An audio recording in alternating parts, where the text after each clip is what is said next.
Donc,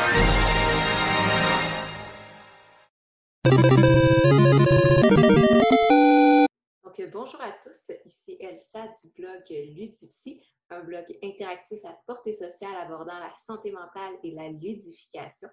Donc, aujourd'hui, j'ai le plaisir de vous présenter un jeu génial qui est accessible à tous, que j'ai eu le plaisir de tester et d'analyser un peu plus en détail. Donc, c'est le fameux jeu Kiddy.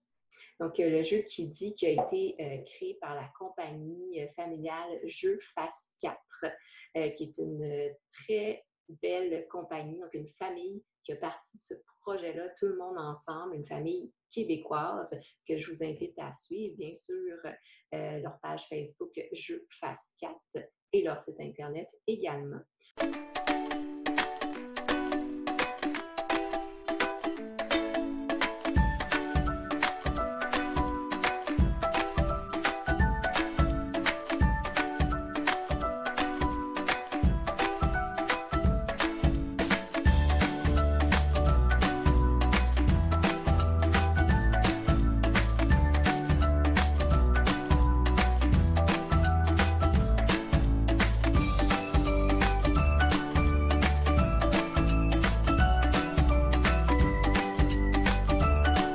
Donc, dans le jeu Kiddy, il y a un cataclysme qui fait en sorte que tout le monde des mots est totalement désordonné.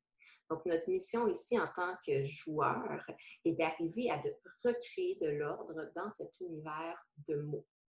Comment est-ce qu'on arrive à recréer cet ordre-là? En fait, c'est en arrivant à utiliser la formule magique qui est Kiddy pour arriver à faire des associations de mots, donc des associations cognitives en différents mots, et à assembler ces mots ensemble jusqu'à, en fait, vider son paquet de cartes. Le premier joueur qui arrive à vider totalement son paquet de cartes, en fait, est celui qui a réussi à recréer l'ordre et la stabilité dans ce monde-là de mots. Donc, au niveau du jeu en tant que tel, c'est un jeu qui peut jouer à 2 personnes et plus. C'est un jeu, dans le fond, qui est pour les personnes âgées de 5 ans et plus. Donc, on peut jouer très, très jeune à ce jeu dès qu'on arrive à comprendre le sens des mots.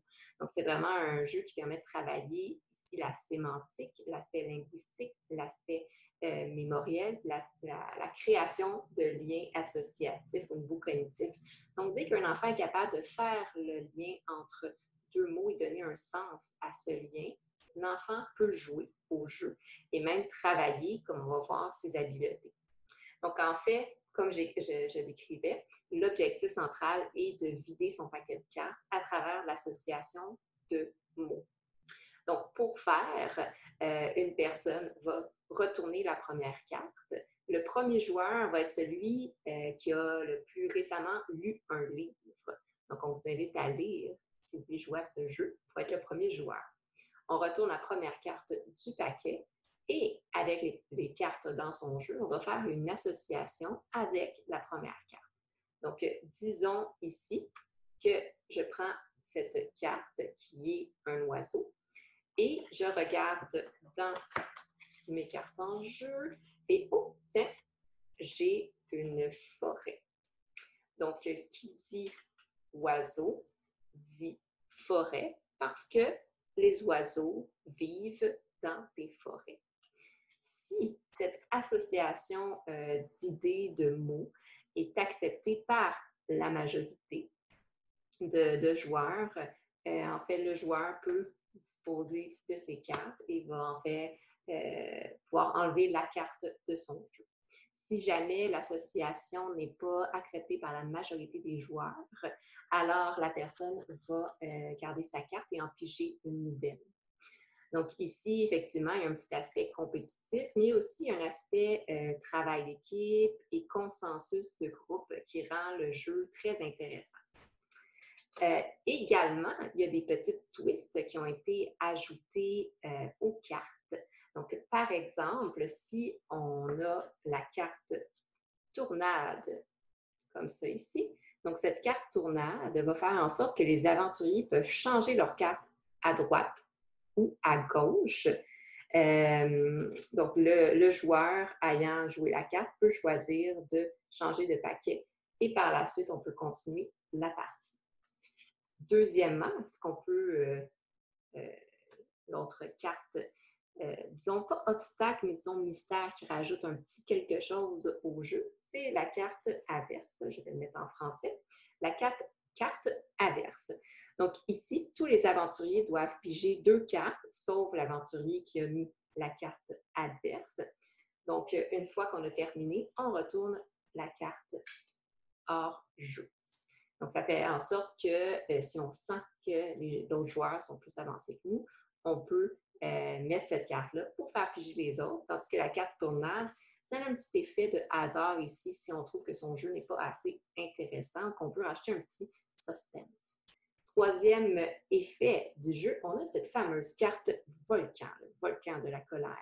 Alors ici, l'aventurier qui joue cette carte peut choisir de défausser son paquet de cartes et en piger 5 nouvelles. Donc, si jamais notre jeu de cartes, notre jeu n'est pas assez intéressant, puis qu'on décide de repartir à nouveau. Donc, c'est comme un petit volcan qui explose, puis on retourne à un état neutre. Et enfin, la dernière et non la moindre, qui est la carte dictionnaire. Alors, l'aventurier qui joue cette carte peut débuter une nouvelle suite avec le mot de son choix sans utiliser une autre carte. Donc, ça fait en sorte que quand on se sent piégé, qu'on n'a pas d'association, bien, on commence soi-même avec un nouveau mot. Donc, ça, c'est les cartes, les magnifiques cartes jaunes qui rajoutent un certain suspense et qui peuvent faire changer le cours un peu du jeu. Ça permet aussi de créer un meilleur équilibre dans le jeu quand on joue avec des jeunes de différents âges ou même des adultes. Ça permet de récréer un équilibre dans la dynamique du jeu. Donc, en fait, on joue ainsi jusqu'à temps, bien sûr, qu'on vide son paquet de cartes et par la suite, la personne qui a vidé et le grand gagnant qui a réussi à rétablir cet équilibre dans l'univers linguistique. Donc, au niveau vraiment de la mécanique du jeu, chaque joueur pige 5 cartes. C'est 5 cartes qu'on essaie de se débarrasser. Le reste des cartes reste au centre de la table et on retourne la première lorsqu'on commence le jeu. Et dans le fond, comme j'ai nommé, la dernière personne à avoir lu va être le premier joueur. Attention, c'est très important de ne pas oublier de dire la formule magique qui dit. Si on oublie de dire cette formule magique, on va devoir piger une nouvelle carte et l'ajouter à son jeu. Donc, on se souvient qui dit tel mot, dit tel mot, parce que telle raison. Donc, on fait vraiment ici ce qu'on appelle une association d'idées. Donc, au niveau cognitif, c'est une très bonne manière de travailler l'aspect cognitif et associatif. Maintenant, qu'est-ce qui est très intéressant avec ce jeu, donc au niveau bien sûr de la mécanique du jeu, c'est que c'est un jeu qui est très simple, qui peut être facilement enseigné et appris autant avec les jeunes enfants qu'avec des adultes qui souhaitent avoir du plaisir. C'est un jeu qui est très familial, bien sûr, comme la compagnie Jeux Phase 4. C'est des jeux qui se jouent beaucoup en famille, des jeux à jouer avant le souper, en fin de soirée, etc. Un aspect qui est très intéressant, bien sûr, c'est que le jeu, comme vous pouvez voir ici, est en plusieurs langues. Donc, sur la même carte, on l'a en français, on l'a en espagnol, on l'a en anglais et en portugais. Ce qui fait en sorte que, oui, c'est un jeu qui est accessible aux personnes qui parlent ces 4 langues-là, mais c'est aussi, inconsciemment, consciemment, une manière d'apprendre de nouvelles langues. Pourquoi? Parce que inconsciemment, plus qu'on voit un mot, plus qu'on l'intègre. Donc, au niveau musique mémorielle, on intègre, on enregistre l'information et voilà. Mais ça peut être aussi une manière d'apprendre une nouvelle langue de manière volontaire. Donc, par exemple, je décide de jouer à ce jeu, mais en espagnol. Donc, à ce niveau-là, au fur et à mesure que je joue à travers des mots très simples, je travaille mon vocabulaire, je travaille l'apprentissage d'une langue et je travaille également la formation d'associations linguistiques cognitives dans une autre langue, ce qui est une très bonne manière d'apprendre une nouvelle langue. Donc, ce serait intéressant d'observer si les joueurs de Kiddy, au fur et à mesure des années, lorsqu'ils jouent ou au nombre de fois qu'ils jouent, est-ce qu'ils développent une meilleure compréhension du français, de l'anglais, de l'espagnol et du portugais? Ça pourrait être une étude intéressante à effectuer. Sinon, l'autre aspect qui est très intéressant, effectivement, dans le jeu, sa mécanique, c'est que ça reste un jeu simple d'association d'idées, mais les petites variantes que je vous présentais tout à l'heure ajoutent un aspect très intéressant. Est-ce que je décide de jouer de manière plus compétitive? Est-ce que je décide de jouer de manière plus sympathique? Est-ce que je mets volontairement des obstacles ou est-ce que je décide de plutôt jouer dans mon point de vue moi-même, ne pas mettre d'obstacles envers les autres joueurs, en fait. Donc, ça, c'est la dynamique ici qui peut être mise en place à travers ce jeu. Au niveau de l'esthétique du jeu, je donne un A+ à tout ce qui est l'aspect graphique. Bon, j'ai sorti quelques exemples, mais vous allez l'observer juste sur la boîte du jeu. On voit déjà, dans le fond, qu'au niveau graphique, c'est des petits dessins très, très mignons. Donc, on voit ici, par exemple, l'oiseau ou que ce soit le volcan. Qui veut se mettre en colère contre ce magnifique petit volcan?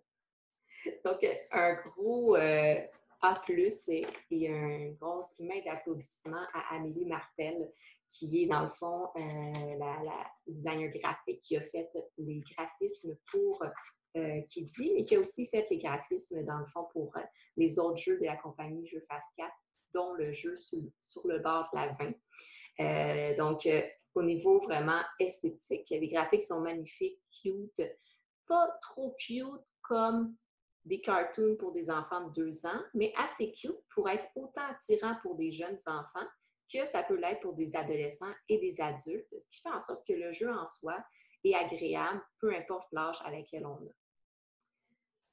Enfin, au niveau du plaisir, bien évidemment, c'est un jeu qui est plaisant. C'est plaisant parce que ça nous permet d'apprendre en même temps. C'est plaisant parce que c'est un petit jeu simple et amusant. Et c'est plaisant parce que ça nous permet, mine de rien, de se sentir valorisé à travers l'association d'images. Et quand on fait une association d'images dans sa tête, souvent, on associe à des souvenirs positifs. Quand je nommais l'oiseau tout à l'heure et que j'ai fait de l'association avec la forêt, je me suis tout de suite imaginée dans ma tête, j'ai visualisé quand je marche dans la forêt, puis que j'entends le bruit des oiseaux, puis que je vois des oiseaux, puis je me sens calme, je me sens bien. Donc, le jeu aide beaucoup au niveau de la gestion émotionnelle. Ça aide à avoir un état de bien-être et un état plaisant. Un peu comme quand on joue à Dixit et qu'on imagine et qu'on voit à travers les couleurs, les images, des symboliques positives. Maintenant, au niveau un peu plus de la santé mentale. Donc, ici, le jeu Kiddy, non seulement c'est un jeu d'association d'idées, d'association de mots et de sens, mais à travers cela, c'est un jeu qui permet beaucoup de travailler la créativité. La créativité, parce qu'effectivement, on doit, d'une certaine manière, faire travailler son cerveau, essayer de trouver des sens, l'aspect un peu plus imaginatif. Et quand on joue avec des jeunes enfants, c'est très intéressant parce que vous verrez à quel point l'aspect créatif ressort beaucoup. Et là, c'est un peu le rôle de dire, bon, est-ce que c'est un lien qui a un sens ou c'est un lien qui est un peu trop fantastique, imaginaire? Par la suite, évidemment, ça a travaillé des liens cognitifs, ça fait beaucoup travailler le cerveau. Au niveau du cerveau, bien, on a tout d'abord le travail au niveau de la vitesse du traitement de l'information. Parce qu'effectivement, on a chacun sa vitesse de traitement de l'information. Qu'est-ce que c'est? C'est que quand on observe quelque chose, je regarde les nuages dehors, j'intègre une image, j'enregistre cette information-là, un peu comme sur un disque dur, et par la suite, je l'entrepose. J'imagine souvent que dans notre tête, c'est un peu comme une bibliothèque dans laquelle on a fait des rangées avec des numéros. Et dans ces rangées-là de numéros, on a des lettres dans lesquelles les informations sont rangées. Bien, à un moment donné, plus qu'on a de l'information, plus que la bibliothèque a grandi, puis que ça devient difficile d'accéder à ces informations-là.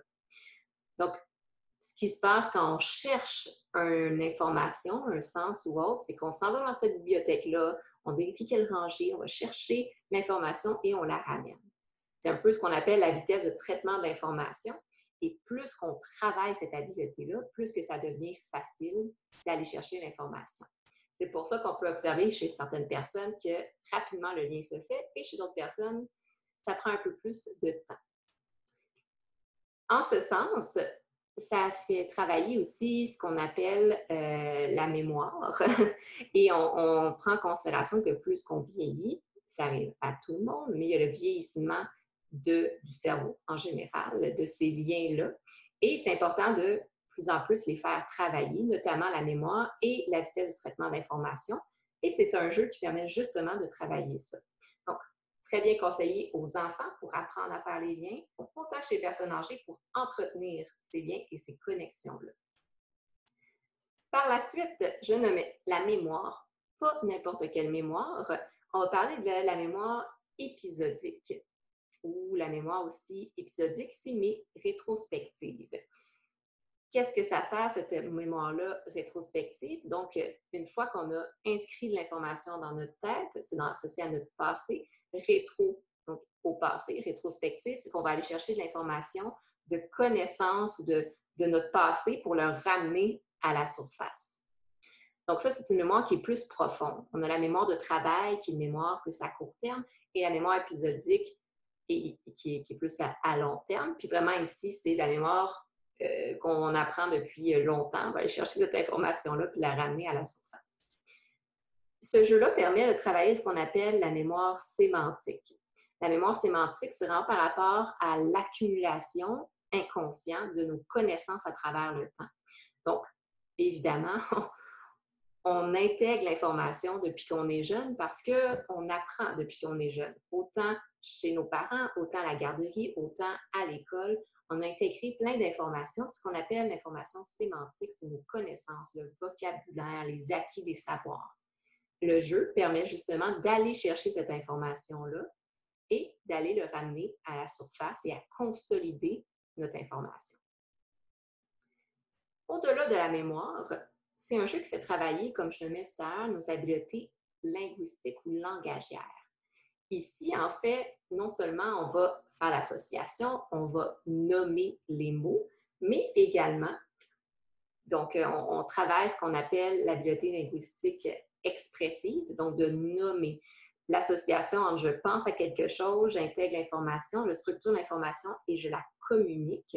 C'est quelque chose qu'on veut beaucoup travailler avec les jeunes enfants. Et ici, c'est un jeu qui permet vraiment de mettre ça en place parce que c'est ça l'objectif. À travers la formule magique, c'est d'arriver à nommer les choses et à faire des associations. Donc, linguistiquement, je communique et j'apprends à m'exprimer. Donc, plus au niveau de ce qui est justement la fluence verbale, l'articulation, qu'on peut beaucoup travailler, notamment quand on nomme les choses en espagnol. Donc, un oiseau, c'est pájaro ou pássaro. Donc, les gens qui parlent espagnol ou portugais, vous pourrez me contredire ou me faire un thumbs up. Enfin, un dernier petit point qui est très intéressant dans le jeu, c'est que ça travaille la capacité attentionnelle. Parce qu'effectivement, si on ne porte pas attention aux dessins, aux mots, si on ne porte pas attention au niveau cognitif, on peut facilement divaguer et se perdre et ne pas arriver à faire certaines associations de mots. Donc, à travers ce jeu, on voit qu'on travaille plusieurs parties du cerveau, notamment le lobe frontal, mais aussi au niveau spatiaux, visuel. Donc, on travaille la vision, observer, intégrer, comprendre et communiquer différentes informations. En plus de travailler le travail d'équipe et la consolidation et la coopération dans la prise de décision.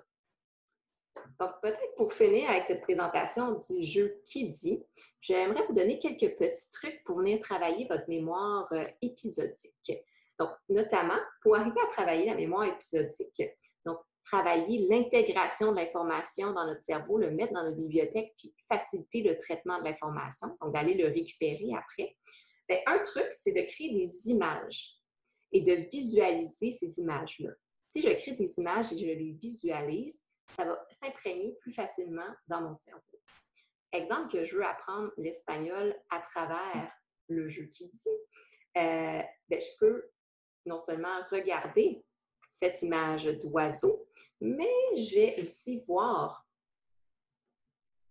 pajaro, pájaro. Donc, j'ai associé pájaro dans ma tête, je vais l'associer à ce que je vois, plus je vais l'associer à l'image. Donc, ici, j'intègre sous 3 formes l'information, ce qui va me permettre de faciliter la mémorisation. Une autre manière, c'est bien sûr de faire des liens entre l'information. Encore une fois, si je veux me souvenir de pájaro, ben, je peux faire l'association avec forêt. Donc, pájaro, qu'est-ce que c'est déjà? Ah oui, ça vit dans une forêt. Ah, un oiseau. Donc, je fais l'association ici entre des mots ou des images pour faciliter l'intégration. Troisième méthode qu'on nous apprend souvent quand on est jeune, c'est la répétition. Donc, je me le répète. Pájaro, pájaro, pájaro. J'espère vraiment que ça se nomme comme ça, sinon je suis en train de dire n'importe quoi. Quatrième information, c'est les aides mnémotechniques. Qu'est-ce que c'est? Ça serait exemple de l'écrire sur différents cartons, des blocs-notes. Ça serait de dessiner des oiseaux puis d'écrire le mot à côté. Ça serait par exemple de me faire une phrase dans ma tête avec le mot puis de l'intégrer, la répéter. Donc, c'est des petites aides de mémorisation. Ça pourrait être aussi chaque matin de prendre différentes cartes puis de les tourner puis d'essayer de nommer en espagnol qu'est-ce que c'est, etc. Donc, enfin, le dernier point, c'est l'entraînement cognitif, qui englobe un peu tout ça, mais l'entraînement cognitif, c'est de travailler notre cerveau en entièreté sur différents angles pour s'assurer que, dans le fond, les connexions neuronales sont maintenues, puis que, dans le fond, notre cerveau reste actif.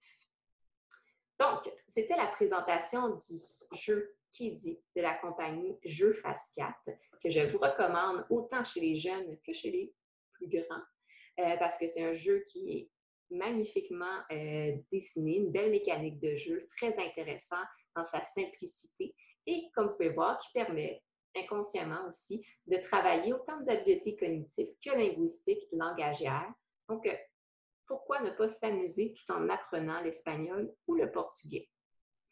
Donc, j'espère que vous avez apprécié cette petite vidéo, cette présentation et analyse du jeu Kiddy. Donc, je vous invite, si jamais vous voulez en savoir plus, à écrire à la compagnie Jeux Face 4.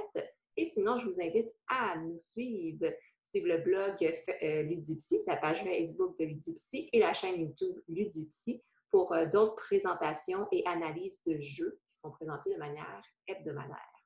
Donc, je souhaite à tous une belle journée et une bonne après-midi et une bonne soirée. Bye bye!